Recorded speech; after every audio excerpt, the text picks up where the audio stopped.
नमस्कार दोस्तों, पिछली क्लास में हमने एक्सरसाइज 1.1 में तीन टाइप के क्वेश्चन पढ़ लिए थे। पहले तो ज्ञात कर लिए थे कि किसी भी संख्या के अभाज्य गुणनखंड कैसे ज्ञात करते हैं, अभाज्य गुणनखंड कैसे ज्ञात करते हैं, अभाज्य गुणनखंड ज्ञात करना।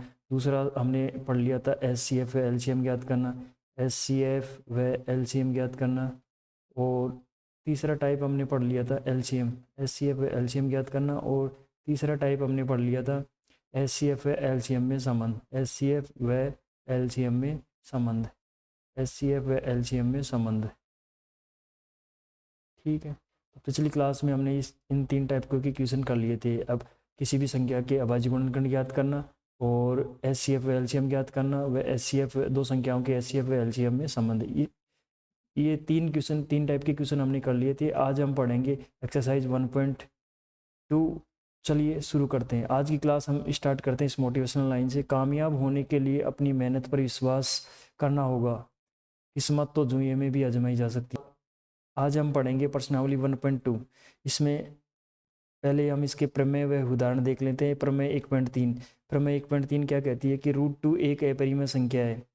तो √2 एक अपरिमेय संख्या है, तो इसको अपरिमेयता सिद्ध करेंगे। उपपत्ति माना √2 एक परिमेय संख्या है, तो पहले हम क्या करेंगे, मान लेंगे कि √2 एक परिमेय संख्या है। तो हम जानते हैं कि परिमेय संख्या, जब परिमेय संख्या मानते हैं तो परिमेय संख्या को हम क्या लिख सकते हैं, क्योंकि परिमेय संख्या हम जानते हैं कि परिमेय संख्या को p/q के रूप में लिखा जाता है, जहाँ p व q पूर्णांक है, p व q पूर्णांक है, p व q पूर्णांक है और q नॉट इक्वल टू 0 होता है।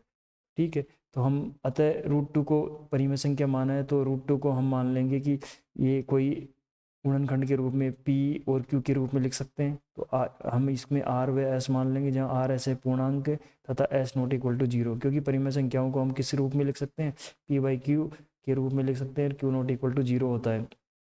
अब क्या करेंगे, माना कि r और s में एक के अतिरिक्त कोई उभयनिष्ठ गुणनखंड है, क्योंकि हम जान रहे हैं कि ये और भी इसके और भी फैक्टर है, मतलब कि कोई एक के अतिरिक्त कोई एक और उभयनिष्ठ गुणनखंड है। तो हम क्या करेंगे, तब उभयनिष्ठ गुणनखंड से r व s को विभाजित करने पर r व s को विभाजित कर लेंगे, तो वो आएगा √2 इक्वल टू a/b, जहाँ a व b सहअभाज्य संख्या है। सहअभाज्य क्या होती है, मतलब ये एक के अलावा किसी और संख्या से ना कटे, दोनों संख्याएं एक के जैसे 1/2 ये सहअभाज्य संख्या, जबकि 4/2 सहअभाज्य संख्या नहीं है, क्योंकि यह एक के अतिरिक्त एक संख्या, जैसे इसको काटेंगे तो 2 से भी कट रही है, तो 2 दूनी 4 और 2 2 एकम 2, तो 2/1 ये संख्या क्या है, सहअभाज्य, जबकि ये सहअभाज्य संख्या नहीं थी और ये भी सहअभाज्य संख्या है। तो सहअभाज्य मतलब और जिसको और किसी संख्या से भाग ना दिया जा सके, जिसके अंश व हर को किसी और संख्या से भाग ना दिया, जैसे एक के अतिरिक्त, वो सहअभाज्य संख्या होती है। तो इनके और टुकड़े नहीं होंगे, तो ये a व b सहअभाज्य संख्या हैं। अतः हम क्या करेंगे, b को क्रॉस मल्टीप्लाई कर देंगे √2 से, तो √2 b√2 बराबर a आ जाएगा। ठीक है, उसके बाद दोनों पक्षों का वर्ग करेंगे, दोनों पक्षों का वर्ग करेंगे तो इसमें तो b² हो जाएगा, और रूट का वर्ग करेंगे तो ये रूट हट जाएगा यहाँ पे, और इस पक्ष को स्क्वायर हो जाएगा, a² हो गया। ठीक है, उसके बाद में हम क्या करेंगे 2b² बराबर a² को समीकरण नंबर 1 दे देंगे। अतः 2a² को विभाजित करता है, क्योंकि यहाँ पे इसका एक गुणनखंड है, दो एक गुणनखंड है, तो वह a² को विभाजित करेगा, क्योंकि ये इधर आएगा तो ये 2 का भाग दे देंगे, तो ये 2, ठीक है, ये 2a² को विभाजित करता है। इसलिए हमने पिछली क्लास में हमने प्रमेय 1.2 पढ़ी थी कि यदि कोई संख्या a को विभाजित करती है, तो वह a को भी विभाजित करेगी। तो प्रमेय 1.2 से 2a को भी विभाजित करेगा। अतः a बराबर 2c, क्योंकि 2a को विभाजित करेगा, तो जो हम मान लेंगे कि वो कोई संख्या है वो 2c है, क्योंकि उसका एक गुणनखंड 2 होगा, तो जहाँ c एक पूर्णांक है तो a को 2c मान लेंगे, क्योंकि 2 से जब भी विभाजित होगी a, जब उसका एक गुणनखंड 2 होगा, तो हम उसमें 2c लिख लेंगे, a को क्या लिख लेंगे, 2c। अब जो a का मान हम समीकरण 1 में रख देंगे, तो समीकरण 1 में a का मान रखेंगे, तो 2b² बराबर 1 का स्क्वायर करेंगे तो 2 का स्क्वायर 4 हो जाएगा, 2 का स्क्वायर 4 हो जाएगा, और c का स्क्वायर c² हो जाएगा। तो यहाँ पे हो जाएगा b² बराबर 2c², b² बराबर 2c²। आगे अतः 2b² को विभाजित करेगा, इसलिए 2 भी क्या करेगा, b² को विभाजित करेगा। इसलिए ए व बी में कम से कम एक उभयनिष्ठ गुणनखंड 2 है। अतः ए व बी में कम से कम एक उभयनिष्ठ गुणनखंड 2 है, जो कि एक विरोधाभास कल्पना थी। जो हमारी क्या थी? विरोधाभास कल्पना थी कि √2 एक परिमेय संख्या है। तो ये हमने विपरीत मानने पर हमें ये प्राप्त हुआ है गुणनखंड 2। तो अतः √2 एक अपरिमेय संख्या है। इसलिए √2 क्या है? एक अपरिमेय संख्या है। ठीक है। उसके बाद में हम उदाहरण नंबर 5, √3 एक अपरिमेय संख्या है। √3 एक अपरिमेय संख्या है। तो हल, इसमें हम क्या करेंगे? अपरिमेय संख्या सिद्ध करने के लिए हम क्या करेंगे? विपरीत मान लेंगे। माना कि √3 एक परिमेय संख्या है, अतः √3 बराबर हम इसको लिख लेंगे P/Q के रूप में, क्योंकि हम जानते हैं कि परिमेय संख्या को हम किस रूप में लिखते हैं? P/Q।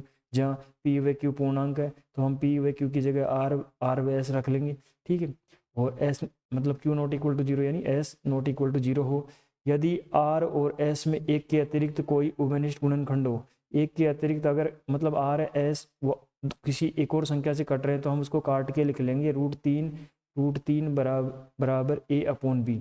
ठीक है। ये दोनों A व B क्या है? सहअभाज्य संख्या है। मतलब ये एक के अतिरिक्त किसी अन्य संख्या से नहीं कट रही है। A B क्या है? सहअभाज्य संख्या है। सहअभाज्य संख्या है। A व B क्या है? सहअभाज्य संख्या है। दोनों पक्षों का वर्ग करेंगे, दोनों पक्षों का वर्ग करेंगे तो ये B² हो जाएगा। √3 का स्क्वायर करेंगे तो 3 आ जाएगा, तो 3B² और इधर इसका स्क्वायर करेंगे तो A², तो 3B²। इसको समीकरण नंबर 1 दे देंगे।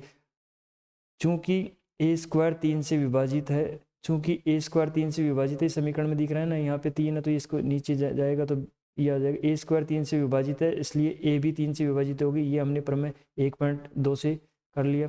ठीक है। उसके बाद में नेक्स्ट आता है A बराबर 3C, इसलिए हम A भी किससे विभाजित होगा? 3 से विभाजित होगा। तो हम क्या करेंगे? A को A बराबर 3C मान लेंगे, क्योंकि 3 उसका एक गुणनखंड होगा तभी तो विभाजित होगा। तो जहाँ एक C एक पूर्णांक है, A का मान समीकरण 1 में रखने पर, A का मान हम समीकरण 1 में रखेंगे तो ये हो जाएगा 3B²। ये तो था ही, 3C² रख देंगे, मतलब A की जगह क्या रख देंगे? 3C²। तो 3B² बराबर इसका होल स्क्वायर खोलेंगे तो ये हो जाएगा 3 का स्क्वायर 9 और C का स्क्वायर C²। ठीक है।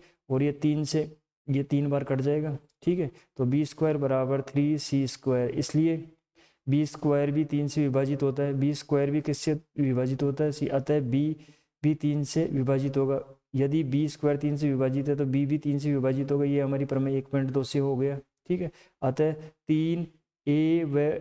3A और B का एक उभयनिष्ठ गुणनखंड है। 3A व B का एक उभयनिष्ठ गुणनखंड है, परंतु इससे इस तथ्य का विरोधाभास प्राप्त होता है कि A व B सहअभाज्य संख्या है, क्योंकि सहअभाज्य संख्या तो 3 से विभाजित होती नहीं ना, क्योंकि सहअभाज्य संख्या तो केवल और केवल एक से विभाजित होती है। एक के अलावा अगर उसका एक और गुणनखंड है तो वह सहअभाज्य संख्या नहीं है। अतः हमारा माना हुआ विरोधाभास गलत है।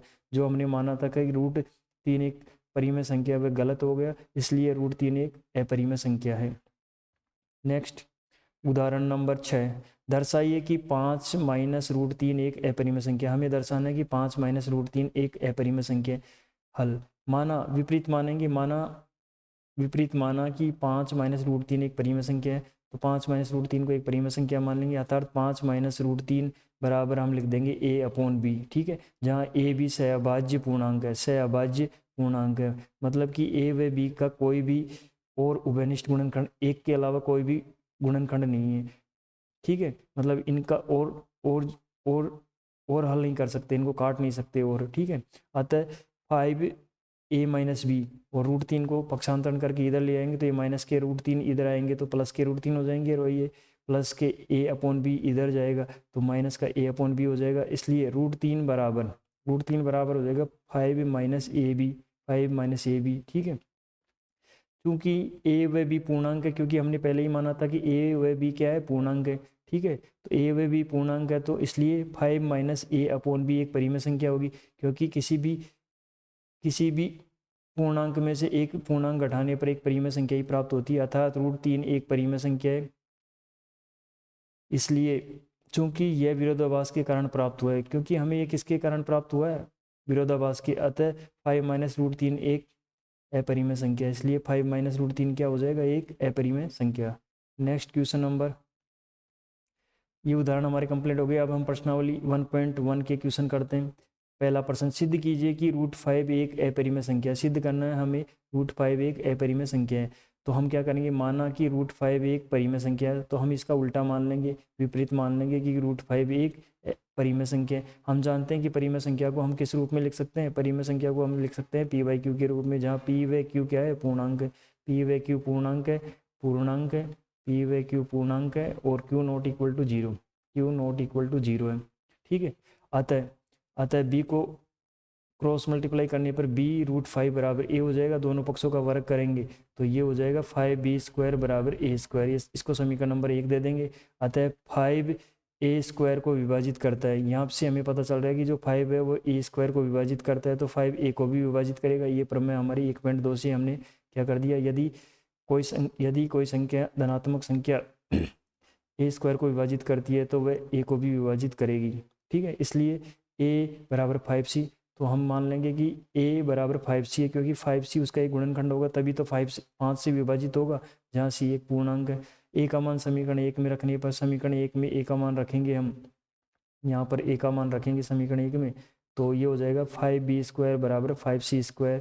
तो ये हो जाएगा 5b², ये 25 होगा तो 25 5 से कटेगा तो ये 5c² आ जाएगा।